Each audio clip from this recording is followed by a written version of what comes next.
One day, Big Bird and Harry Monster were hanging out at Rock River when Big Bird looked over at the other side and saw something. It was a pink dragon. But when she saw Big Bird looking at her, she disappeared. Big Bird couldn't believe his eyes and asked Harry, "Did you see that pink dragon too?" And Harry said that he did see it. So they went home and looked it up on the internet and found an article on the mythical pink dragon that lives by the water, and if you can catch up to it before it disappears, it will leave you a gift.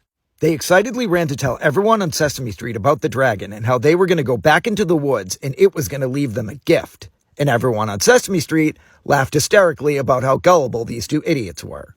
Not being discouraged, the two of them went back into the woods and split up to find the dragon. Harry Monster found her first and ran to catch up with her. And when he did, she disappeared. But this time she left a gift. It was a bowl of avocado dip. And Harry was furious because he had witnessed his brother get shot by a man wearing an avocado-colored shirt, so everything avocado-related made him enraged. He assumed the dragon was purposely trying to trigger him, so he angrily threw the avocado dip over the cliff. The dragon, having reappeared, saw all this, and she hung her head and started to cry. And then a fish popped out of the water and said, "You're a jerk for making that dragon cry," and then it spit all over Harry.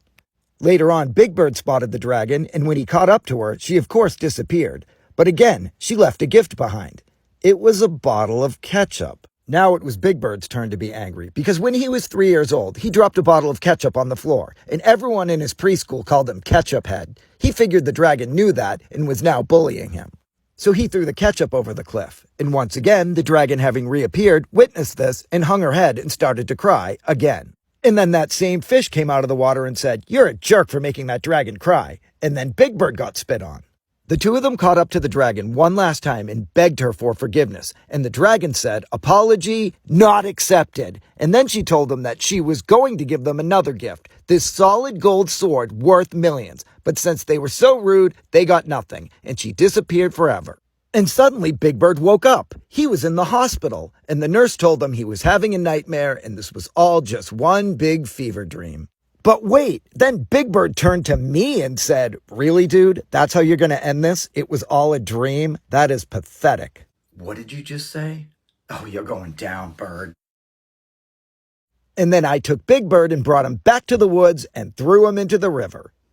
And then Harry Monster woke up in the hospital, and he told the nurse that he had a dream, that Big Bird had a dream, that they met a mythical pink dragon, and then Big Bird woke up, and Harry double dreamed that an extremely handsome man grabbed Big Bird and threw him into the river.